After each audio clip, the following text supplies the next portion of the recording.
to grow up intelligent, loving, and kind. But what do we teach them from beginning of their very fragile life? Huh? What do we teach them?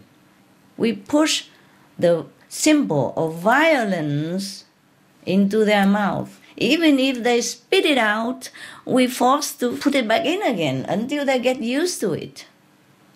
Violence is a part of our life up to now. Violence is what we teach our children, and we expect them to be loving and kind.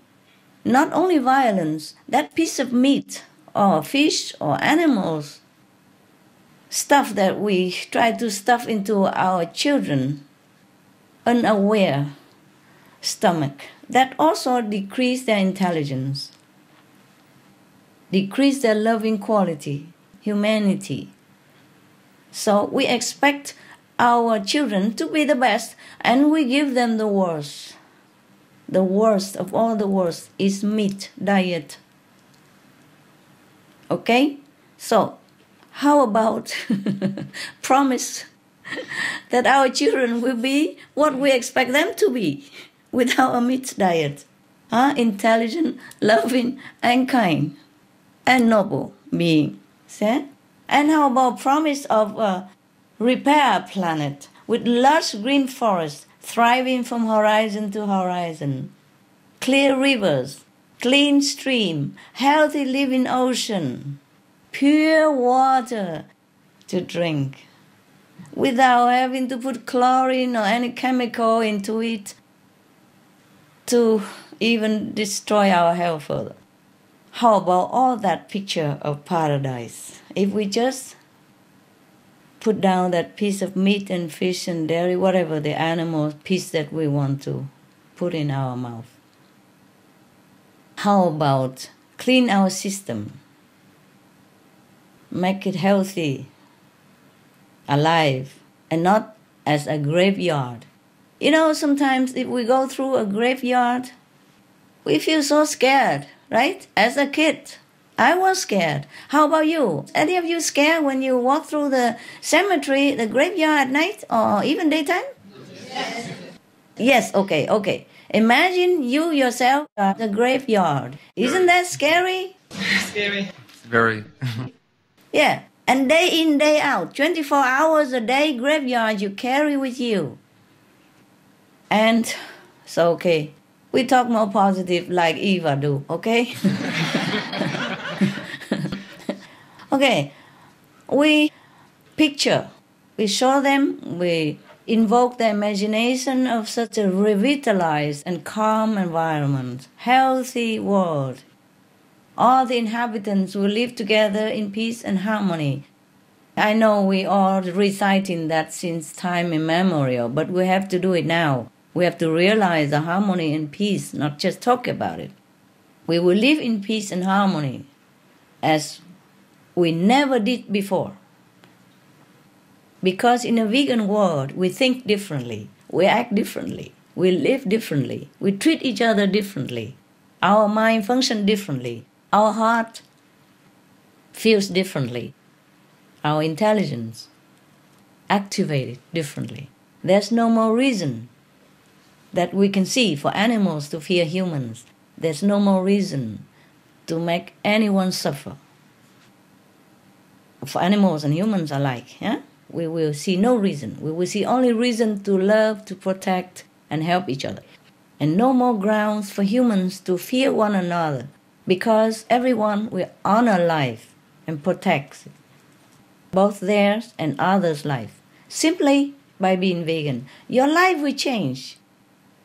Your thinking will change. The whole being will change.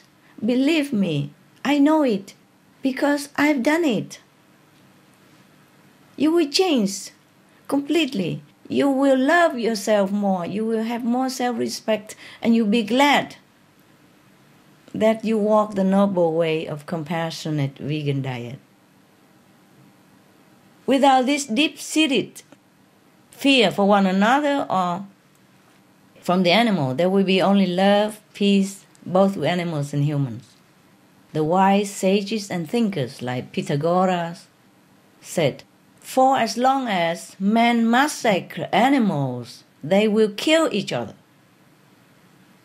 And Leo Tolstoy, the famous Russian author that every one of us know, also said, as long as there are slaughterhouses, there will be battlefields. It is like that, truly like that. In the USA, for example, the FBI, you know, Federal Bureau of Intelligence, the famous FBI of America, yes, they officially considers animal cruelty as part of how much a criminal is a threat to society. Many serial killers in their childhood tortured and abused animals. They practiced this first on the animals and later on humans. You see? And so, the opposite will be true. Yes? If we are kind and loving to animals, we will also be even more kind, more loving to our human companion or human co-inhabitants. Without slaughterhouses, we won't participate in the habit of killing or even having the subconscious participation of the habit of killing. The habit of oppressing the weak and the defenseless and innocent just for our palate. It is really below our dignity. Our minds won't be in conflict so much between our wish to be compassionate, to be loving and peaceful, and our behavior that speaks louder than our words, the opposite. And further, with no weapons, no armies for battles, only time and energy and the financial power remaining for constructive works to better our society. Imagine what a society that would be. Of course, it's a heaven on earth. We will have the means and the fearless heart to solve poverty and hunger, which themselves are in many ways a product of meat eating. We will live in beauty and health and so much joy. The whole atmosphere will be brimming with happiness like a real paradise. If we become vegan, such a simple, easy step, we don't just win our beautiful planet back, we stand to gain an even more beautiful, wonderful, elevated world. Because the vegan lifestyle carries such a powerful energy, all positive, all loving, all constructive, all blessing, all intelligence, that could melt all the negative energy away, destroy it forever, and neutralize the destructive forces in our environment and in our lives in the shortest time that you could imagine. And then replace them with constructive energy and peaceful vibrations. It will be just like the difference between walking into a slaughterhouse and into a vegan cafe, which you could try yourself to compare the atmosphere and the feeling. You will see what I mean. Actually, there is also very strong motivation for people to be vegan when they see the animal cruelty that occurs with their own eyes, the horrors that take place behind the factory farm, behind the walls of the massacre house door. I don't call it slaughterhouse, I call it massacre house. Behind the door of those massacre house, there's a horrifying actions going on. Or if they go on the massacring fishing boat, or the bloody whaling boat, to witness it for themselves. I wonder how anybody could ever do this for a living. But of course, they have been cheated into doing that. We have all been cheated into doing the things that we should have never done, should have never even imagined, because our hearts are originally full of compassion and love, but we just ignore our feeling. If you ever wonder if hell exists, Just go into those massacre house or the boat that kills the whales and go to the SIEU's massacring areas. Go there to find hell. Then you believe that hell will exist. Our original God nature is compassion and love. I repeat again and again and again. You are not that. You are compassion. You are love incarnate. Please return to it. So when we force ourselves to watch the videos of animal cruelty, which, by the way, are purposefully hidden from us for a reason, so that we don't know, we flinch when we watch these cruelty, even on video, or even when we hear a report about it. Just like before we heard one of our brothers report about the cruelty everywhere. We flinch, we cringe, we look away, we cry, or we scream. We have nightmare. We cannot bear to see the cow, the pig, the chicken's throat puncture or slit, so they bleed to death. And more gruesome, unimaginable way of torturing animals. Or the force-fed of a foie gras goose, or purposeful underfeeding of a baby veal calf, or confining him so that he has to keep his tender meat, that he could not even move his body for the rest of his tender short life. Or the gruesome fate of baby chickens, where the females have their tender beaks cut off while hanging upside down, and males are grind alive or suffocated to death. Or the non-stop misery or panic of the pigs, who are so intelligent and loving and clean, yet forced to stand knee-deep in their own filth and choking on their own toxic fumes of their own waste and screaming out of madness. Or the sheep with the broken bones from being transported thousands of miles to massacre house. We look away because it's not our nature to want to be hurt, nor it is our nature to inflict pain and agony or sheer terror on others. Health is also another very strong motivator that we can show other people to encourage them and inspire them. In a vegan world, there would be no more sad news about someone's child dying or brain damage or paralysis due to E. coli, the deadly bacteria, which originally almost always comes from farmed animals. There would be no more heartache due to deadly swine flu pandemic, or mad cow disease, cancer, diabetes, strokes and heart attacks, salmonella, Ebola, etc., etc. Even AIDS, that we fear so much, is originally also from hunting animals to eat. Animal diseases from the horrid, filthy livestock raising environment are responsible for 75% of all the emerging infectious human diseases. And they are often contracted by us hunting after the animals or forcing them to stay in a crowded, filthy place to be massacred for us to eat. This is not the way God intended for us to live with our co-inhabitants. This is not the way we should behave as children of God.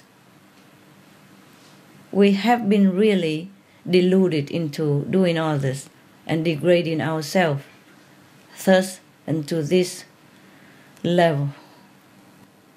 The animals are our helpers, our friends, and heaven's beloved. I hope whatever most motivates us, we change and quick. We are running out of time anyway. If we wait too long, I'm afraid we won't be left with a choice. If we want ourselves and our children to survive, now we still have a choice. But if we wait too long, I'm sorry, maybe no more choice. Thank you, Mr. Kamori. I know I talk a lot, but I can never talk enough. Yes.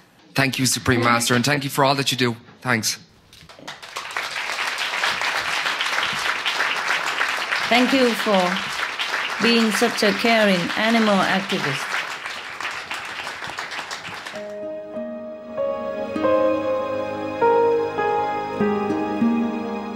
Vegetarianism in religion. The Baha'i Faith.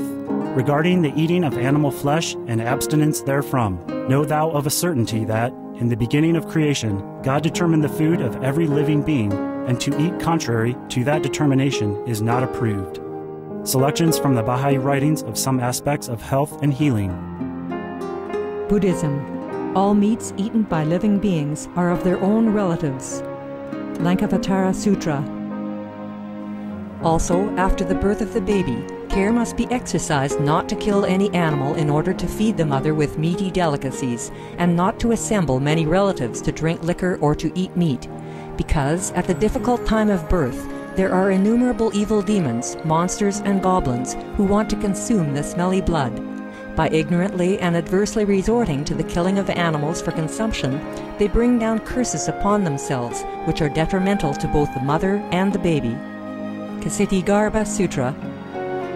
Be careful during the days immediately after someone's death, not killing or destroying, or creating evil karma by worshipping or offering sacrifice to demons and deities, because such killing and slaughtering committed, or such worship performed, or such sacrifice offered, would not have even an iota of force to benefit the dead, but would entwine even more sinful karma into previous karma, making it even deeper and more serious. Thus, delay his rebirth to a good state. Karma means retribution. Ksitigarbha Sutra.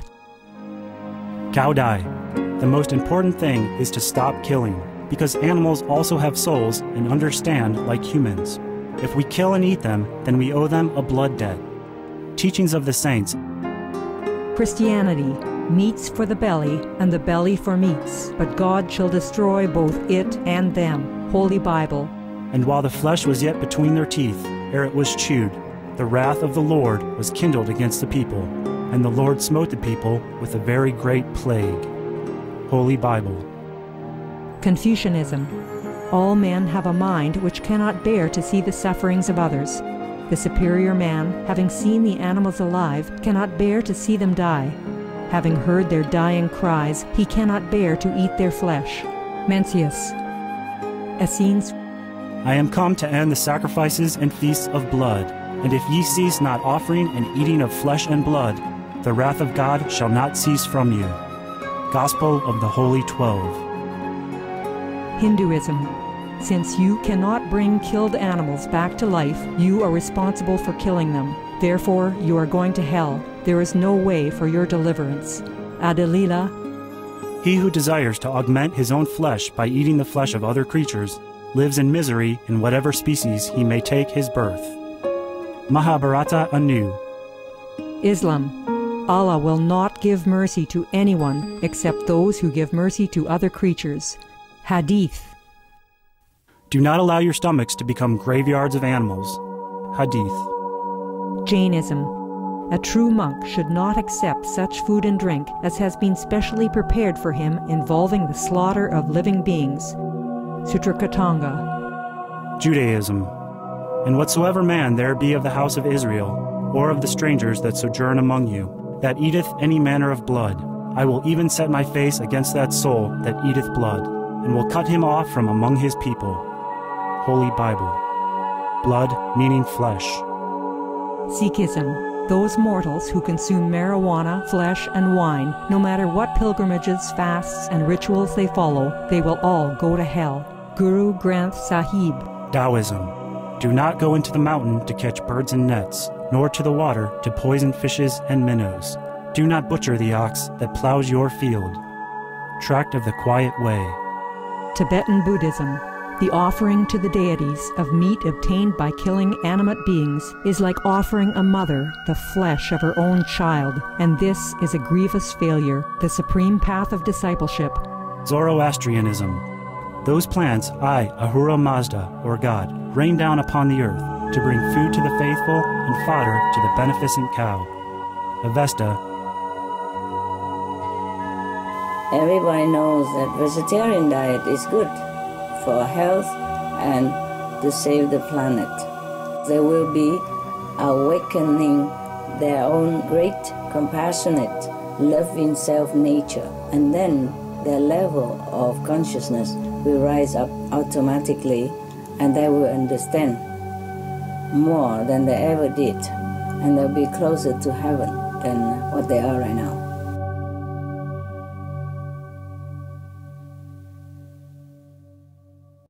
Thank you, Supreme Master CHINGHAI, for your enlightening response to many interesting questions. And thank you, our special VIP guests, for making this question and answer session such a special occasion.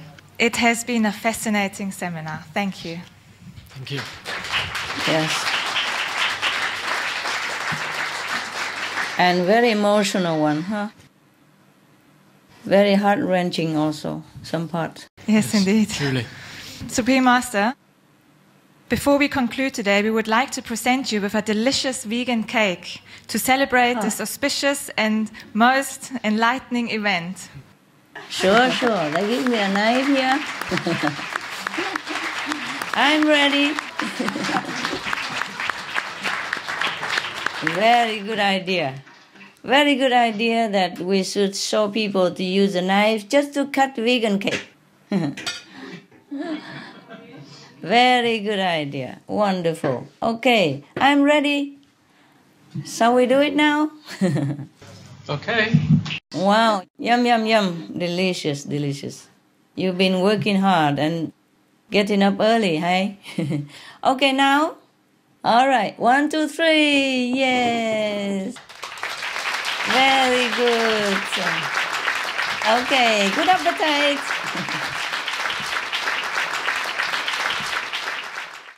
I wish I am there, huh? It looks so delicious. Thank you so much, Master, for your time. Thanks to you. And we appreciate your presence with us today. And we sincerely wish you the greatest success in spreading love and compassion for a glorious future around the planet. Thank you. May your newly released book serve to contribute to this success. Thank you. Ladies and gentlemen, and viewers around the globe, thank you for sharing in this magnificent evening. Remember to spread the message to be vegan to save the planet. Be veg, Go green, save the planet. Yeah. As one world together, we can make it. Heaven's blessing and love with you all. Thank you. Thank you. Thank you.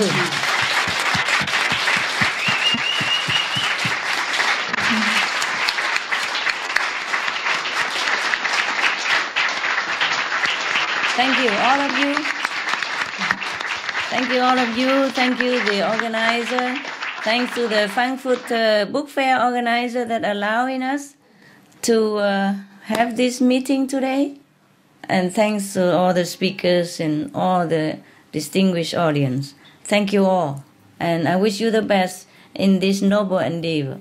Please help us. We help each other to save the planet and to save our children and save the animals. Thank you ever so much. Bless you all. God bless you all.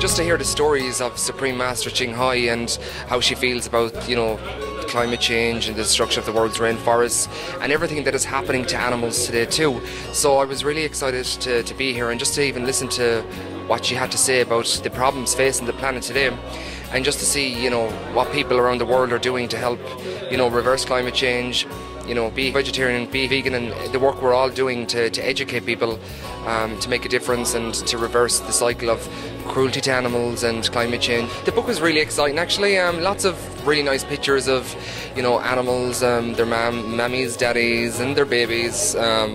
chickens, pigs, nearly every animal you can possibly think of is in the book. I've read through all of her stories, and they're very touching stories as well, and I think she sends a very important message throughout the book that even though animals look different than us, they're no more different, you know, when they're capable of experiencing fear, pain, suffering, loneliness, anger, joy. There's a very strong message in there that, you know, animals just like us have feelings too. Hi, I'm John Carmody of the Animal Rights Action Network. Be veg, be green and save the planet.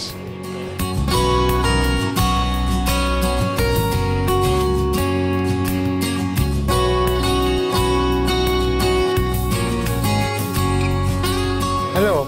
Jovanka, could you please tell us about your impressions about this conference? I was really surprised and really impressed. It was really well organized and really heartfelt, and I cried. I didn't expect to see Supreme Master cry. She did, I did, everyone did, but it was beautiful, and I think everybody here learned a little bit. It also gave at least everyone in this room and maybe millions of people watching a real feeling of there's something going on and we can make it work and it's positive.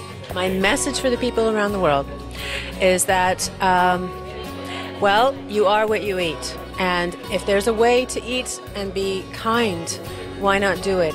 It's better for the environment to eat vegetarian. It's better in every possible way. Lower risk of heart disease, lower risk of cancer, everything.